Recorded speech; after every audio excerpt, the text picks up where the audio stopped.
बिस्मिल्लाहिर्रहमानिर्रहीम, अस्सलाम वालेकुम। Welcome back to my channel daily UAE lifeline vlogs. आज का जो व्लॉग था वो थोड़ा बनाना भी ज़रूरी था और मैं कब से ट्राई कर रही थी कि ये व्लॉग जो है मैं अपलोड कर दूं। शारजा के ऊपर वीडियो बनानी थी क्योंकि हमने खुद भी पर्सनली ये सोचा भी और कि हम लोग शारजा शिफ्ट होंगे। हमने ये एक्सपीरियंस भी किया और हमने क्यों पोस्टपोन किया ये भी मैं बता दूंगी।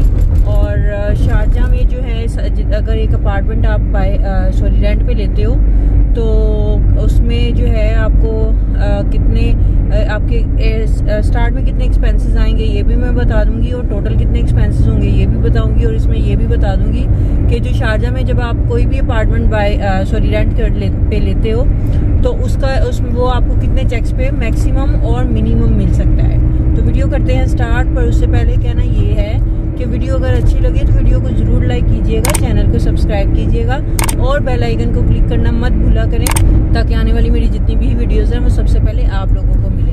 हम लोगों ने सोचा कि चलो शारजा शिफ्ट हो जाते हैं और शारजा शिफ्ट होने का पर्पज़ यही था कि चलो जो हम लोग यहाँ पे 4000 रेंट पे कर रहे हैं बेटर है कि हम लोग शारजा चले जाते हैं। वहाँ पे एक तो अपार्टमेंट फुल हमें मिल जाएगा और सेकंड ये है कि वो जो अपार्टमेंट जो हमें मिलेगा तो वो हम लोग यूज़ कर सकते हैं और फिर हॉल भी होगा, फिर किचन सेपरेट होगा, हर चीज़ मतलब अपने अंडर होगी तो और चीप भी मिल जाएगा। तो पहले हम लोग मोहल्ला में गए थे, जब शारजा गए थे तो शारजा मोहल्ला में क्योंकि वो near to border. Asif car drive कर रहे हैं तो मैंने सोचा चलो मैं खुद ही वीडियो बता देती हूँ वीडियो में कि पहले मोहल्ला ही सोचा था क्योंकि मोहल्ला ज़रा बॉर्डर के पास है तो हम लोगों ने सोचा कि आराम से आना जाना हो जाएगा। लेकिन फर्स्ट जब मैं गई, इवन दो उस दिन सैटरडे या संडे था जब हम लोग शारजा गए हैं, कांट इमेजिन कि 6 बजे हम लोग इवनिंग में घर से निकले थे। हमने सोचा कि आज तो मतलब वीकेंड है तो इतना रश नहीं होगा, लेकिन हम लोग मोहल्ला शारजा मोहल्ला में तकरीबन 8:30 बजे 8:30 पे पहुंचे हैं। और जब हम पहुंचे हैं तो मेरे मोहल्ला का जो एरिया है, पहले मैं उसकी बात कर लेती हूँ, जो नए पाकिस्तान या इंडिया से आ रहे हैं and they are thinking to live in mohalla area. तो मोहल्ला में जो है वो सारा ऐसे डस्टी सा एरिया है, बहुत ज़्यादा डस्ट है और मट्टी बहुत ज़्यादा है और अजीब सा है। लेकिन वहाँ पे एक बात है कि आपको जो पार्किंग है वो फ्री में मिल जाती है क्योंकि उसको बोलते हैं कच्ची पार्किंग, तो वो फ्री में मिल जाती है। मोहल्ला इसलिए लोग ज़्यादा प्रेफर करते हैं क्योंकि उसके पास बहुत सारी कमर्शियल मार्केट है, बड़ी मार्केट भी है, छोटी मार्केट भी है, जैसे नेस्टो वगैरह भी उधर है और दूसरा कैलिफोर्निया, वो सब कुछ उसके करीब करीब ही है। और सबसे बड़ी बात ये स्कूल भी उसी एरिया के ना बिल्कुल पास ही है। तो उस एरिया में अभी रोड वगैरह कुछ नहीं बने हुए, अंदर रोड ज़्यादा नहीं बने हुए, तो बिल्डिंग्स भी ओल्ड वाली बिल्डिंग है। लेकिन लोग ज़्यादा प्रेफर करते हैं, एक तो सबसे पहली बात है कि वो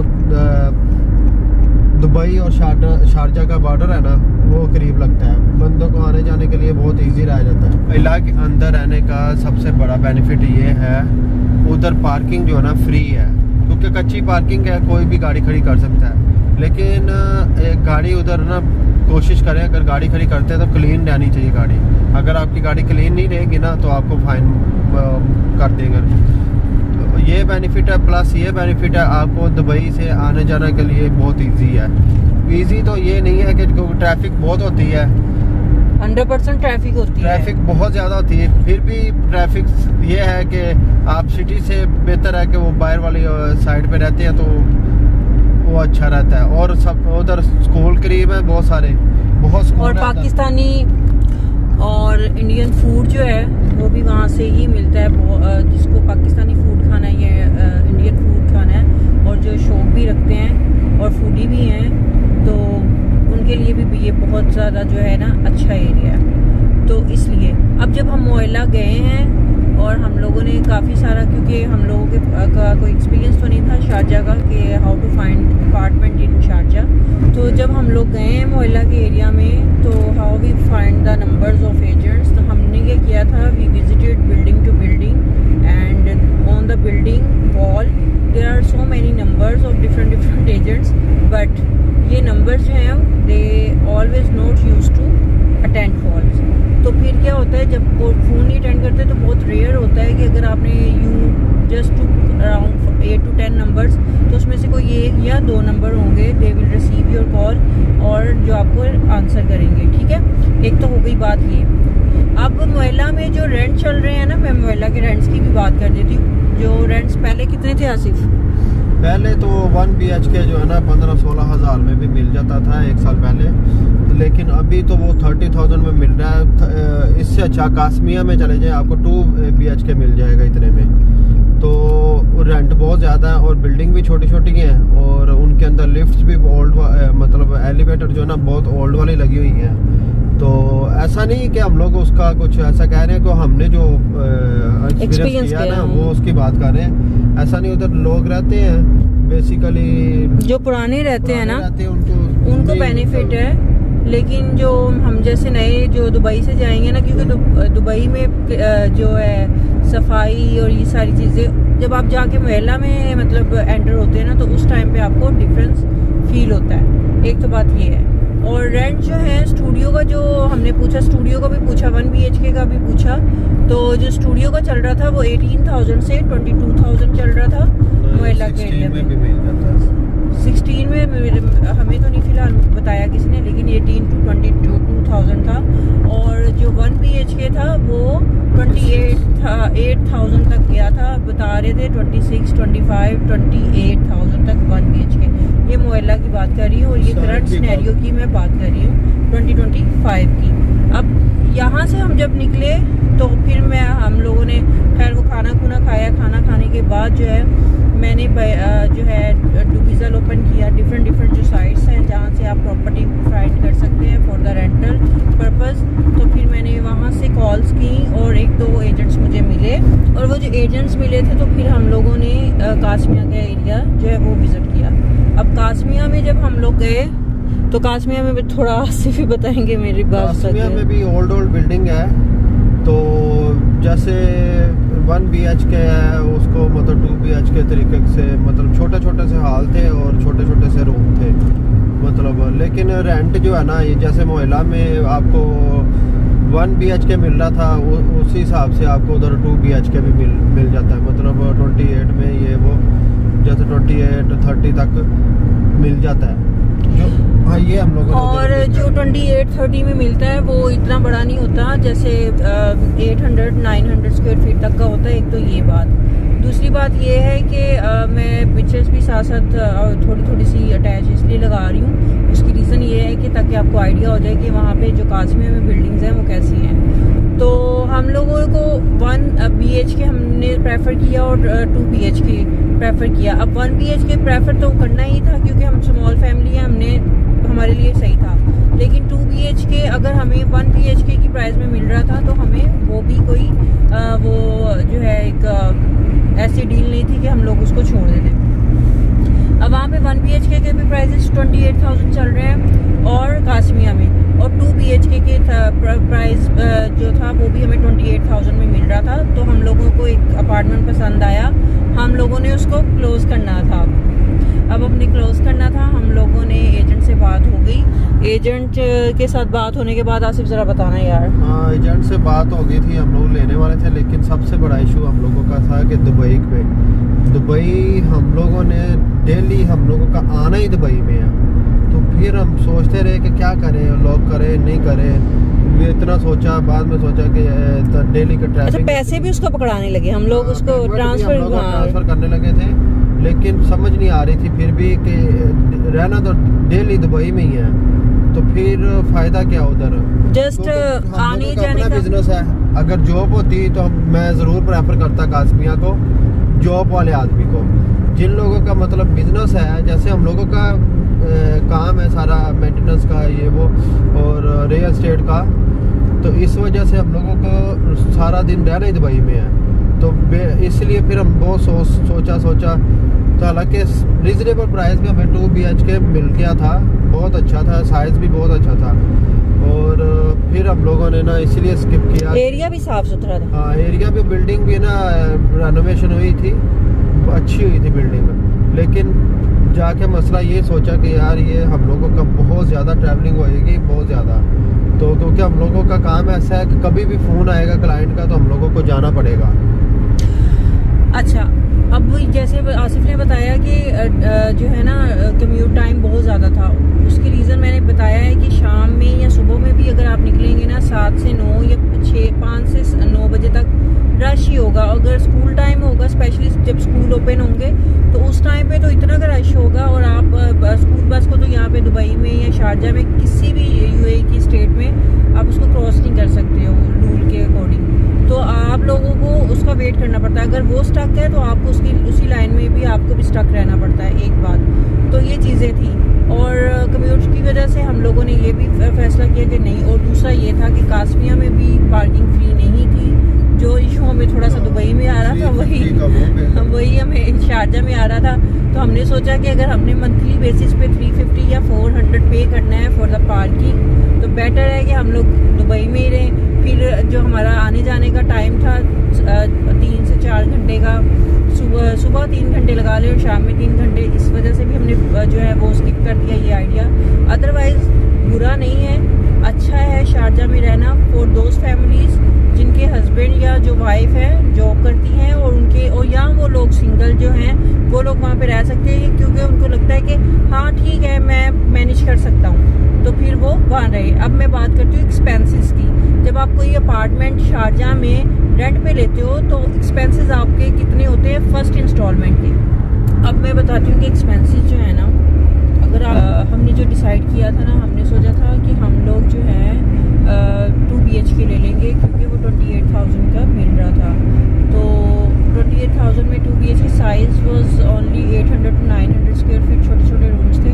लेकिन ये है कि अब मैं उसकी इंस्टॉलमेंट की बात कर लूँ तो उसकी इंस्टॉलमेंट हमारी फर्स्ट ही बनी थी 12,000 और समथिंग। अब उसमें क्या क्या एक्सपेंसेस होते हैं, आपके पहले चेक के पैसे लगे, आपके साथ में लगे उसमें एडमिन चार्जेस लगे। अब एडमिन चार्जेस जो है वो हर मैनेजमेंट कंपनी या हर कंपनी अपने अपने लेती है, तकरीबन 1600 to 2000 और 2200 तक होती है एडमिन फीस। फिर उसके बाद सीवा के चार्जेस कंफर्म होते हैं, जो आपने पे करने ही होते हैं, वो 2000 और समथिंग होता है, 21 दिरहम और इस तरह से कुछ करके, या 2000 और 100 समथिंग करके, इस तरह से 100% होते हैं। म्यूनसिपैलिटी फीस होती है, वो भी आपकी 750 से लेके 1000 होती है। और ये दोनों जो चार्जेस है सीवा के और म्यूनसिपैलिटी के, आप गूगल से भी चेक कर सकते हैं और उसके अकॉर्डिंग आप इसको मैनेज कर सकते हैं। जो सीवा के जो चार्जेस आप पे करते हैं ना 2000 समथिंग और 2100, वो आपके रिफंडेबल होते हैं। जब आप अपार्टमेंट छोड़ते हो तो आपको वापस मिल जाते हैं। और यहाँ पे एक और पॉइंट की बात ये है कि अगर जब आप शारजा में कोई भी अपार्टमेंट लेते हो तो आपको 3 साल तक आपका रेंट नहीं बढ़ता और सेम रेंट रहता है। एजेंट फीस हर एजेंट ने अपनी अपनी लगाई होती है। 1500 से 2000 दिरहम तक जो है एजेंट अपनी फीस लेते हैं। हमें जो एजेंट मिला था 2 मिले थे, जिसके साथ पहले क्लोज करने लगे थे, तो उसने तो अपनी फीस कम नहीं की थी। ही वॉज आस्किंग फॉर 2000, तो हमें 2000 ही पे करना था। बट एक और मिला था, ही इज़ फ्रॉम पाकिस्तान और फैसलाबाद एज वेल। तो उससे फिर बात करके हम लोगों ने उसको बोला, तो ही सेड कि मैं जो है ना चलो 1200 आप मुझे दे दीजिएगा, ठीक है, पर क्योंकि वहाँ पे हाँ परसेंटेज के हिसाब से नहीं होती है। तो इस तरह से आप जो सिर्फ थोड़ी बहुत बार्गेनिंग कर सकते हैं, आप एजेंट के साथ कर सकते हैं। अदरवाइज जो चार्जेस कंपनी ने आपसे लेने हैं वो आपसे लेने हैं, उसमें कोई भी बार्गेनिंग नहीं है। जो आपको प्राइस बताए हैं वो फिक्स है, जो मैंने नोट किया है, जो हमें हमारा एक्सपीरियंस रहा है, क्योंकि हमने 2 अपार्टमेंट देखे थे और दोनों में ही जो है वो सेम यही चीज़ें थी कि प्राइजेस कम नहीं कर रहे थे। इसमें वो डिपॉजिट का भी लेते हैं, हाँ डिपॉजिट के भी पैसे लेते हैं, मेंटेनेंस फी अलग से लेते हैं।